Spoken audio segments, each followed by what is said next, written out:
Eu afirmo, não há dois Espíritos Santos. O mesmo Espírito Santo que guiou Simeão naquela noite ou naquela manhã, a Cristo tem te dirigido aqui esta noite. O objetivo da mensagem. Todos os santos da Terra buscam chegar ao pleno conhecimento da verdade, alguns adentram nas organizações religiosas, outros dizem que não se deve congregar. Cada um com seus próprios meios tem buscado o mesmo objetivo. As Escrituras dizem que aprove Deus salvar os crentes pela loucura da pregação. Precisamos voltar ao Evangelho primitivo, de volta à doutrina dos apóstolos. Pois a salvação consiste em viver a palavra que é Cristo. Observamos que a cada dia, os sistemas religiosos têm caído aos pedaços, cada grupo tem recaído até o lamaçal do nicolaísmo. Então Deus veio através de uma mensagem de restauração para o tempo do fim, para que através dela pudéssemos chegar até Cristo. Afinal, qual o propósito da mensagem? Acredite, ela não tem por finalidade se tornar uma religião, porém, muitos fazem dela uma mera religião, existindo o mesmo monopólio, com as mesmas doutrinas estranhas e a mesma opressão de que tanto se combatem sobre o mundo religioso. A grande realidade é que estes nunca entenderam o verdadeiro propósito da mensagem. O homem que verdadeiramente sabe qual o seu verdadeiro propósito, este tem alcançado o Evangelho. A mensagem não almeja em seu propósito ser perfeita, muito menos de canonizar um profeta, como se cada citação dele fosse algo tão sagrado quanto a Bíblia. Pelo contrário, a mensagem nos mostrou declaradamente que não há ninguém perfeito e que devemos reconhecer nossos erros, caso contrário a soberba nos destruirá, pois não há quem não tenha falhado, tanto em obras como em palavras. Para muitos a mensagem e o Evangelho são exatamente a mesma coisa, para outros a mensagem é apenas mais uma denominação, tão cruel como toda e qualquer organização nicolaíta, contendo em si o mesmo monopólio e opressão. Porém, a grande verdade é que a mensagem é o som que clama em alta voz dizendo: volte rapidamente à fé dos nossos pais apostólicos. A mensagem é como uma placa de sinalização, indicando onde está o Evangelho. Através da mensagem temos a clara e óbvia indicação de como chegar de volta à fé dos nossos pais apostólicos. A mensagem não é, nunca foi e nunca será o caminho. Todavia, é a placa que indica qual rumo você deve tomar para chegar a Cristo. A mensagem não é o fim, mas é o melhor meio pelo qual nos mostrou o genuíno Evangelho, e em sua placa diz: a palavra deve estar acima de tudo, ame a palavra e nunca a deixe. Não aceite interpretações. A palavra de Deus é soberana e nada é maior que ela. Nada pode assumir seu lugar.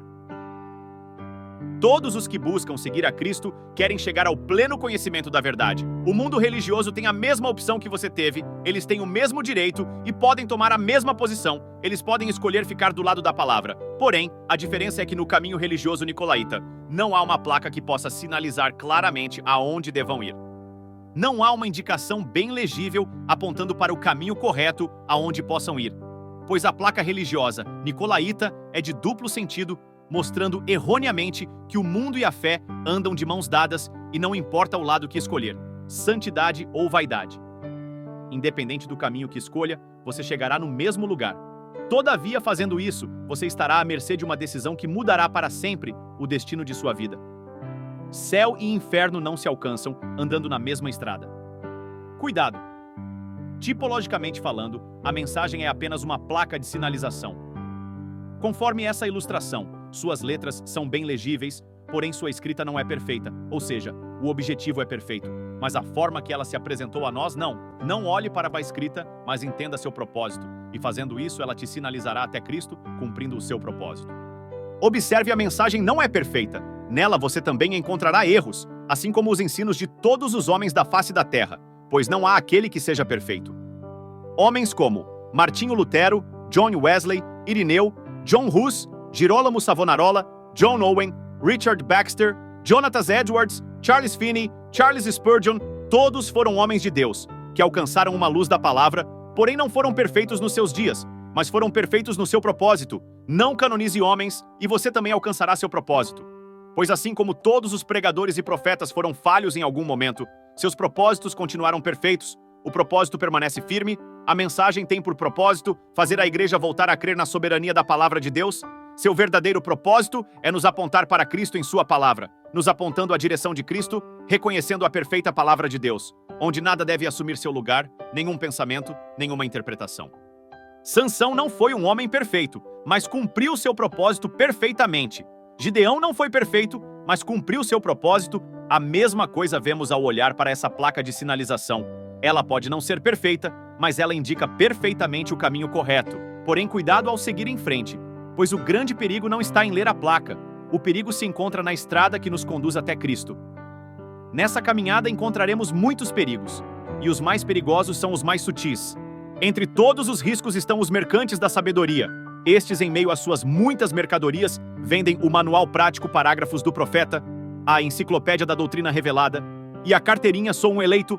Tome cuidado não apenas por causa de suas vendas, mas com sua hipocrisia, pois os mercantes da sabedoria, durante sua abordagem, falam mal dos vendedores da estrada ao lado, chamada de a Estrada Nicolaíta, onde os religiosos peregrinam, uns indo, outros voltando, e os mercadores da sabedoria dizem: na Estrada Nicolaíta, os mercenários da fé vendem itens que não se precisa para andar naquela estrada. Filhinhos de Deus, leia a placa de sinalização, não converse com os mercadores da sabedoria, estes não são melhores do que os mercenários da fé. As placas indicarão todas as decisões que você precisa tomar durante sua trajetória até Cristo. Ajude os teus irmãos a subirem os degraus da fé sem monopólio, apenas apresente suas boas obras, ajude os necessitados, mostre a todos o evangelho que te levou a esse caminho, havendo dificuldades para os que te seguem, construa degraus para aqueles que não alcançam os lugares mais altos, só assim encontraremos a Cristo. No espírito de unidade e não divisão, espírito de ajuda mútua e não individualismo. Se isso for difícil aos incautos entenderem, então desenhe para eles, pois todos os que verdadeiramente amam a Deus ficarão do lado da palavra e buscarão ficar somente com a soberania da palavra de Deus, sem monopólio ou espírito de substituição. Absolutamente nenhum ensinamento que não tenha base estritamente bíblica deve ser aceito. Fazendo isso, voltamos para a palavra e alcançaremos verdadeiramente o evangelho. A mensagem foi perfeita no seu propósito, mas tem erros em seu desenvolvimento. O seu propósito era a restauração da palavra e dons de Deus. Fiquemos sempre do lado da palavra, não creiamos em absolutamente nenhuma doutrina que não seja verdadeiramente bíblica. O evangelho é perfeito em seu propósito e é excelente em seu desenvolvimento, pois ele mostrou que, mesmo sendo homens tão miseráveis, Jesus, o Filho de Deus, precisou morrer por todos nós. Muitos que não alcançaram o evangelho e pararam na mensagem, fizeram dela uma religião muito parecida com sua mãe, pois canonizaram seu próprio profeta, trouxeram infalibilidade branhamita, tal como a mãe católica, com a infalibilidade papal, e canonizam seus santos. Na mensagem, influência parágrafo 172, não deposite sua confiança em homem. Quando aquele homem deixa a palavra de Deus, você deixa o homem. Fique com Deus. Deus é a palavra. A mensagem tem um propósito. Qual seria ele? Apontar para Cristo, trazer à tona o tempo de restauração, dessa forma mostrando-nos claramente que devemos ficar com a soberania da palavra. Na mensagem, a sempre presente água da rocha, parágrafo 86. Porém, se você estiver realmente determinado a permanecer na estrada, permaneça exatamente com o líder, o Espírito Santo. Fique exatamente com a palavra. E se você permanece com o Espírito, isto te manterá na palavra. Correto. Isto te conduzirá diretamente ao longo da linha, a vereda da palavra. Não tenha medo dela. Ela não prejudicará nada, ela apenas te ajudará se você estiver prejudicado. Ela sarará os feridos, o Espírito Santo curará. A palavra deve ser soberana. Nada, nenhum pensamento, nenhuma interpretação, nenhuma doutrina devem ser colocadas sobre ela, pois a palavra é perfeita. Este foi o erro de Eva. Aceitar uma interpretação de um ensinamento claro, não coma, não ultrapasse. A revelação dos 7 selos, terceiro selo, parágrafo 146. Não coloque nenhuma interpretação privada nela. Ele a quer pura, inadulterada, nem mesmo um flerte. Eu não gostaria que minha esposa flertasse com outro homem. E quando você se põe a escutar qualquer tipo de arrazoamento, além daquilo, você está ouvindo, você está flertando com Satanás. Amém. Isso não te faz sentir religioso? Deus quer que você se mantenha inadulterado. Fique exatamente ali com aquela palavra. Permaneça exatamente com ela. Correto. Devemos aprender os 7 itens de extrema importância na mensagem que aponta para Cristo, as quais são: 1. Abandonarmos o amor às religiões, nicolaísmo.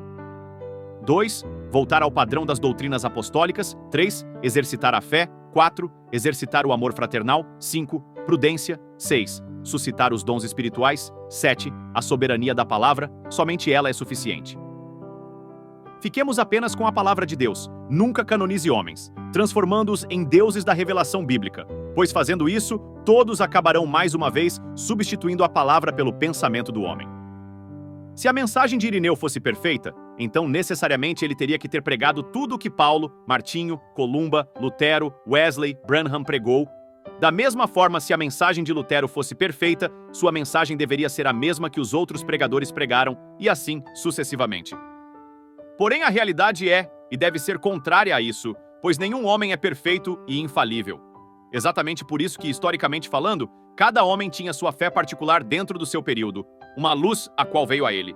Quando olhamos para Martinho Lutero, podemos observar que ele cria em doutrinas erradas como o batismo infantil, batizava por aspersão nos títulos, bem como cria na teoria trinitariana, etc. Todavia, seu objetivo foi perfeito, pois sua obra veio quebrar o monopólio religioso do catolicismo, trazendo uma reforma nas doutrinas. Todavia, elas nunca chegaram nem ao menos perto da perfeição. Da mesma maneira, William Branham veio como um evangelista, com poder e virtude. Sua mensagem nos convida a abandonar toda a idolatria religiosa, bem como toda a prioridade própria e amar a palavra acima de tudo, deixando o nicolaísmo, ficando apenas com a palavra. A soberania da palavra é o ponto máximo da sua mensagem. As 10 Virgens, parágrafo 237, fique com a palavra. Esta é a única maneira. Fique exatamente com ela, não saia nem um pouquinho dela. Permaneça correto com ela, siga bem em frente como Deus disse para fazer. Não importa o que as outras pessoas digam, mantenha-se na linha de Deus. Aqueles que verdadeiramente estão livres de todo engano religioso e têm sede de Deus, sede do verdadeiro evangelho, vigiarão sempre para não caírem em um monopólio religioso ou toda sorte de engano, pois cada igreja precisa ser soberana, cada pastor prestará conta das suas próprias ovelhas. Respeite a luz do seu pastor local. A incredulidade não estorva a Deus, parágrafo 37. E eu creio que isto é o que a grande igreja do Deus vivo tem feito nestes últimos dias, trazer as pessoas ao reconhecimento que o Deus vivo está no meio da igreja. Entende? É para isto que ela foi levantada. E esta igreja não voltará a um credo, como o dogma romano ou outra coisa, ela deve voltar para a Bíblia, voltar para a palavra. Sem importar o que ela diga, concordar com a palavra, não use seus próprios pensamentos. Fique com a palavra, porque ela é a promessa de Deus.